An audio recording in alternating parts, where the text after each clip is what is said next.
Back with us now, the mayor of Uvalde, Texas. He's Mayor Don McLaughlin. Your Honor, it's good to see you.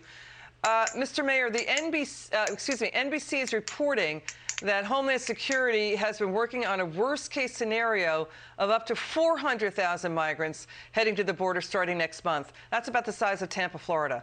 Panama has been warning that 60,000 could be coming. What does this mean for your town and the region? Well, in the region, if you go back this last week with the Haitians in Del Rio was overwhelmed. The grocery stores were out of food. You couldn't get stuff. People were coming to Uvalde to buy food because they couldn't get it in Del Rio. I mean, we're not equipped to handle this. And the federal government, they're a failure in their job. They're not doing it. The Border Patrol are working night and day trying to do this, but this administration out of Washington is creating total havoc for the border region and the surrounding counties. We can't handle it. What happens to hospitals, hospital beds, jails? We're hearing the city's fire departments in the region are being used to shuttle migrants to bus stops and charities and government agencies. We're a humanitarian country, of course. We're an open arms country, but it's sort of like the people in Washington are, telling everybody else what to do when the ones doing the real humanitarian work are the people in your towns, right, Mr. Mayor? Yes, ma'am. I mean, we're fortunate in Uvalde. They're not dropping them off in Uvalde. But, I mean, in our hospital, our problem is the bailouts, the trains that they come off of. But if an immigrant is sick or if an immigrant is hurt, then he goes to the hospital. And if our emergency room is full of citizens waiting to be seen by a doctor, well, he gets put to the front of the line, and our citizens have to wait. And that's happened on more than one occasion here. A month ago, every ambulance we had in town was out of the train where they were pulling them off the train because they were all sick and overheated. So if we'd had an issue in our an emergency in our town, every ambulance we had was tied up at that situation. What about crime? Crime is up. Crime is up. People, I mean, our crime is up considerable.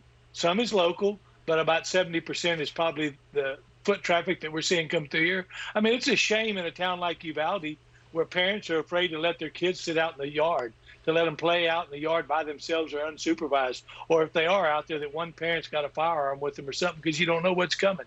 And it shouldn't be that way. These Mayor, people in Washington don't worry about that. What types of crime are coming, are hitting your area? What's happened to us? Our ranchers, their fences are being cut. Their ranch houses are being broken into.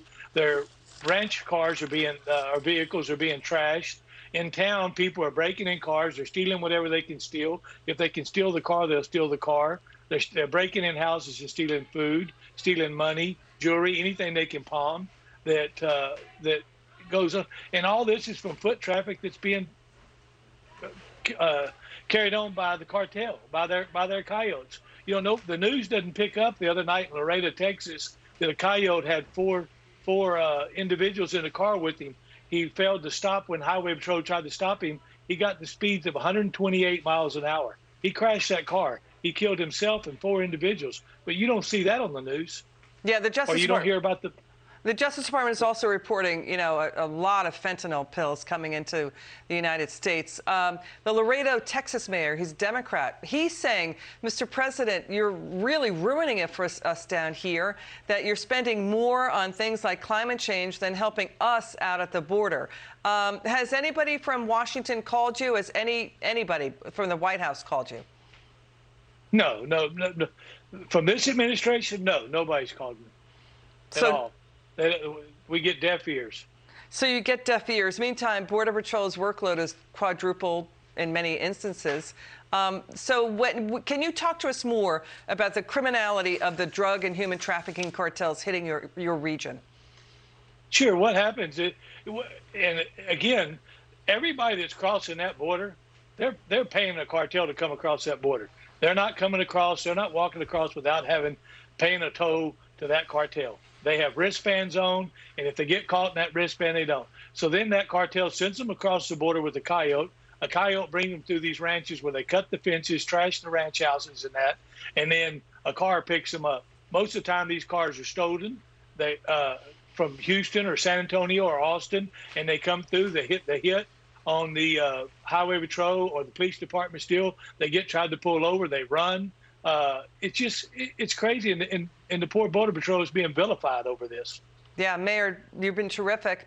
We'll have you back on. Mayor Don McLaughlin, thanks for all your hard work for your town. We appreciate you.